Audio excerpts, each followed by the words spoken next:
It is patch day, and we got a big patch. Now, people were saying temper your expectations. This isn't going to be the big balance patch. It's not going to save all the weapons, and I do think there is some more balancing to come. I do think they're going to do another round for balancing out some of the weapons, but this patch has a lot of stuff in it, so let's talk about it.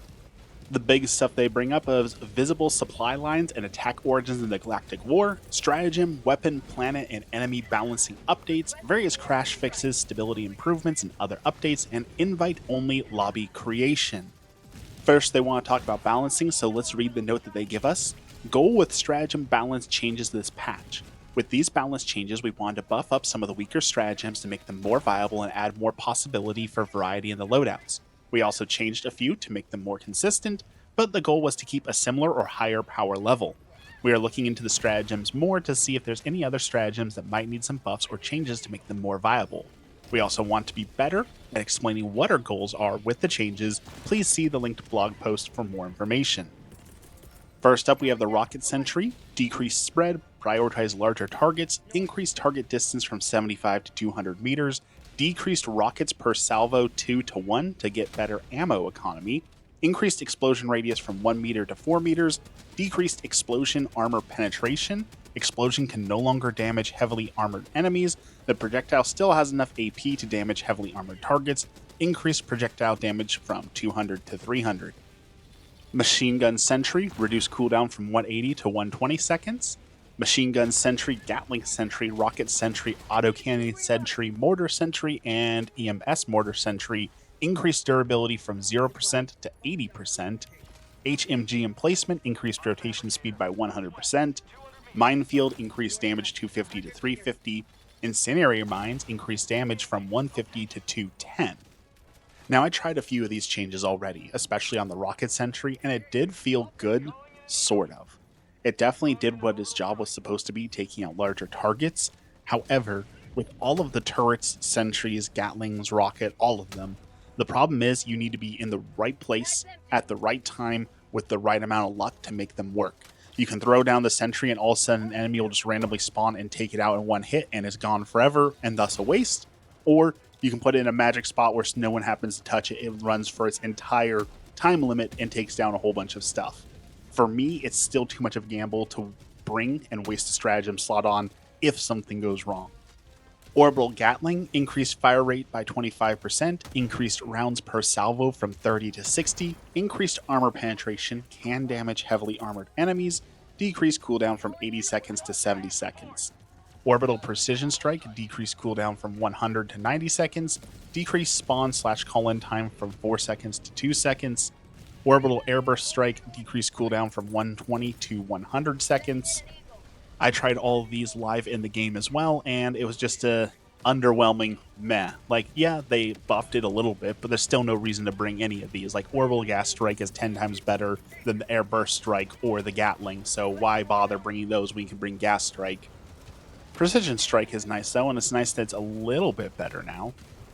Eagles, Eagle 110mm rocket pods. While these changes may look like a straight up nerf, that is not the intention. Please see the blog post for more information. Improved targeting, increased projectile armor penetration, now does 100% damage to heavily armored enemies instead of 50%. Decreased projectile damage 600 to 250 to compensate for the improved targeting and extra damage from the increased armor penetration. Decreased explosion armor penetration. Explosion can no longer damage heavily armored units. So I tried these, and they are absolutely worthless. They're just completely awful. Don't even bother bringing these anymore.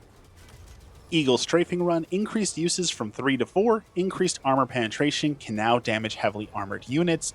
Basically worthless still, waste of a slot, don't bother bringing it. Grenade Launcher, increased explosion damage from 350 to 400. It's a small change, but kind of nice. The Heavy Machine Gun, increased projectile damage from 100 to 150. Increased projectile damage against durable body parts from 23 to 33%. Decreased fire rate from 450, 750, 900 to 450, 600, 750. Decreased reload time from 7 to 5.5 seconds, and increased stagger strength. Now, this does make the heavy machine gun a little bit better, but still, to get the most out of it, you have to have a supply backpack and be running heavy armor that increases all your ability to hold things steady. So it's usable, but it requires a very particular playstyle. I don't personally like that, but I'm not going to say it's bad. These buffs are good. MG43 machine gun, decreased reload time from 4 to 3.5 seconds, and increased max amount of magazines from 3 to 4. This is basically worthless because there's no reason to ever bring the machine gun. The stalwart is superior in every way.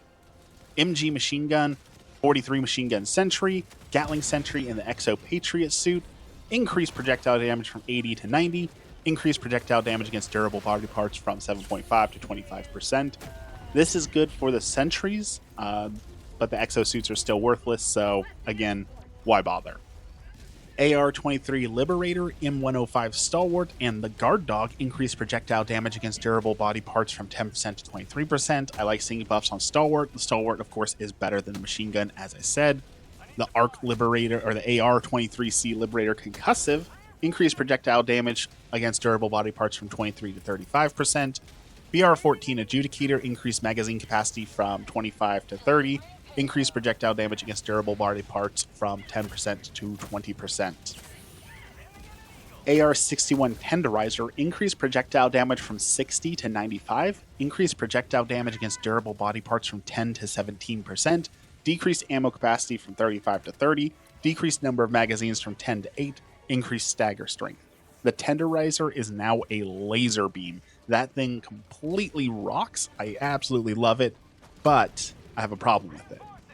And that is with the new War Bond, we're getting another AR rifle, which means that it needs to either be better than this one or do something different enough to stand out, and I don't think it's going to be either of those, and it goes into the whole why bother with the War Bond. Plas Purifier, increased projectile armor penetration to be the same as the explosion, decreased explosion damage fall off. The Purifier was absolute trash here. I have not tried it since the buffs, but I am getting reports that it is still absolute garbage, so take that what you will. CB9 Explosive Crossbow, increased explosion armor penetration to be the same as the projectile, increased demolition strength, can destroy bug holes and bot fabricators, added medium penetration tag. The crossbow is a gun I absolutely want to love, and they gutted it for no reason. I don't think these changes are enough to bring it back, but hey, the ability to destroy bug holes and fabricators is at least a good thing. So I don't think it's in a position yet to be like your main gun, but it's usable and hopefully will get better. The Eruptor increased total damage from 420 to 570 damage per shot. Eruptor is still garbage. Unfortunately, it's my favorite gun, and they completely gutted it and ruined it with the changes. But, you know, they're trying. I just want them to bring back Shrapnel, unnerf it, bring it back to how it was. That would make me very, very happy. R63 Diligence, increased projectile damage against durable body parts from 10% to 25%. Some enemies have durable body parts that receive only a portion of base damage from projectiles. I don't see this doing much for it, but hey, small buff. Updated recoil stance modifiers. We made changes to the recoil stance modifiers to make them more consistent and also reward being prone more. Almost all of them will improve the recoil, and only a 2, that made worse, and only by 10%. See blog post for a more detailed description. I like these changes. However, there is reported bugs with this that once you go prone, you can get stuck in that position. So kind of, as usual, one step forward, 2 steps backwards. Gameplay changes. In general, they removed the modifier AA defenses, reducing the stratagem slots by 1.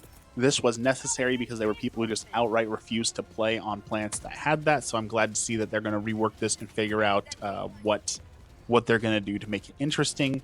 Disabled the Retrieve Essential Personnel Defend event mission for the time being. They want to give it the proper attention it deserves. Super Samples now spawn on difficulty 6. The reason for this change is that we feel that their existence only on difficulty 7+ forced some players to play the game on a harder difficulty than they wanted to comfortably play on. We do, however, still want a gating of them, but a less punishing one. I really like this change simply because, you know, if you don't want to play on difficulty 7, then I don't want you playing in difficulty 7, right? People were just randomly dropping into games and doing poorly because they don't belong in difficulty 7, and yet they had to be there to get those super samples, and it was causing conflict. So I think this is a good compromise. The SEAF artillery stratagem no longer blocked by stratagem jammers or ion storms and is available after the mission timer ends and the destroyer leaves close orbit. That makes sense from a gameplay standard, but the SEAF artillery is basically worthless, so meh, who cares? Enemies in melee range of the gates in the evacuate high value assets mission will now attack it more consistently. Added the ability to chat from in-game menus and mission loading screens. Updated some first-person crosshairs to improve readability. Now, it's no secret that some of the crosshairs are absolutely broken, especially if you're looking through first-person scopes, so I don't believe they fixed that, but I'd be very happy if they fixed some of those broken scopes.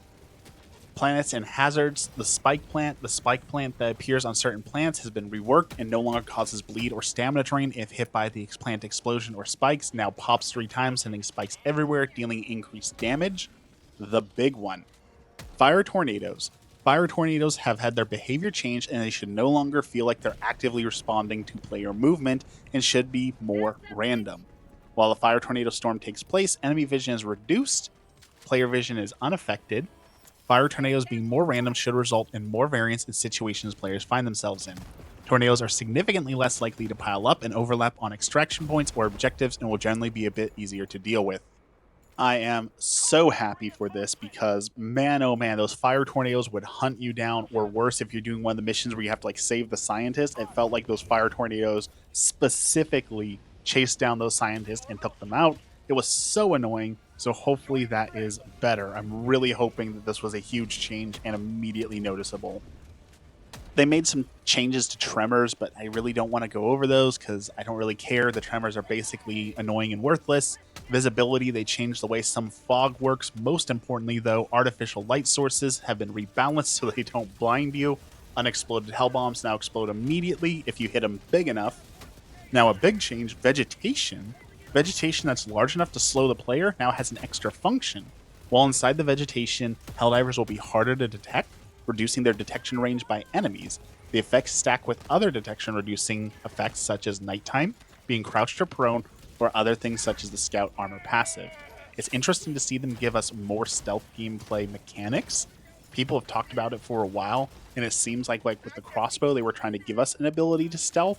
So this is another kind of sign that they're wanting us to do stealth, or at least be able to stealth if that's how we prefer to play. They have reworked the acid effect. Now when hunters bite you, you get slowed a little bit less, but it takes a little bit longer. They said this is to punish you a little bit less while fighting the Terminids and not make you as slow. Armored enemy balance. We toned down the amount of heavily armored enemies like Bile Titans, Chargers on higher difficulties, and instead spawn more hordes of smaller enemies. The difference should be quite noticeable, and the amount should be at least 30% less than during the bug breaches. We also toned down slightly how many Hulks spawn for the automaton. Our intent is to ease up on the demand of anti-tank weapons and having more of the other enemies be incentive for you to bring other stratagems and weapons to take care of hordes. I can say this one is just a flat-out lie. I played a couple matches on Vernon Wells, and there were just as many Hulks, if not more, as well as now there's increased spawns, and they changed the patrols, which meant that we were constantly mobbed by way too many enemies, and they added for the automatons, now randomly will spawn the gunships, which means we were just constantly bogged down. It definitely made the situation feel desperate and hard, but I do not feel like they decreased the amount of heavily armored enemies at all. Patrol spawning is now back to how it worked before the previous patch, with some slight tweaks so that levels are less empty if you are far away from important locations. As I said, I did not feel that at all. I felt like I was constantly being swarmed. And stunning medium and large enemies now don't get stunned as easily. This will not affect the stratagems that stun and will mostly just affect how easily the pummeler can stun enemies, which means once again, they have taken a great weapon that we purchased from the War Bond and nerfed it into the ground. This happened with the Eruptor, it happened with the Pummeler. It's getting really, really annoying. Terminid specific changes, Bile Spewers and Nursing Spewers. Spewers will now get slowed if they lose their legs. Spewer Puke now applies the acid effect, and Spewer Puke can only damage the Helldiver up to 4 times per second, and the Helldiver cannot take damage multiple times from the same projectile. This should reduce instances where you are instantly killed by it. That is a wonderful change, because spewers completely sneak up on you and take you out one shot, and it feels very anti-fun. Bile Titans, they made the head is slightly less durable against weaker anti-tank weapons. It's not a large change, but it should matter for railguns. They made the same puke change to them as well. Charger behemoths are joining the battle on higher difficulties. People are saying that they have seen more of those guys. They said this enables us to spawn fewer chargers but still retain the difficulty. I have not played on them yet because we're trying to save the children right now, so we will have to see on that. Automatons, Hulk Scorcher. The Hulk's flamethrower now does less damage and cannot damage Helldivers more than 4 times per second. In addition, the Helldiver cannot be damaged multiple times by the same flame projectile. This should reduce instances where you're instantly killed by it. Automaton tanks. The tank armor value on the front has been lowered to be the same as the non-vent sections on the rear of the tank. This intent was initially that it was supposed to be more armored in the front, but the visual language did not show that. The vents on the back of the tank's turret still have the same armor value as before, but we'll check for explosions directions correctly now. The damage of exploding automaton jump packs has been decreased by 50%. It will set you on fire, though. It looks like they're really trying hard to reduce the instant kill mechanics, which is absolutely wonderful. Those are so annoying, so it's great to see. One of the best changes, introducing warp links, supply lines, and origins of attack. Supply lines were previously not shown on the Galactic War map to reduce clutter and improve readability. However, based on the feedback from our community, we have made an implementation showing them on the map. This solution tries to maintain the general readability while still exposing the system to players in the game.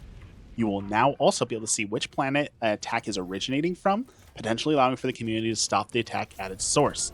We have also updated the visuals and planet info pop-ups.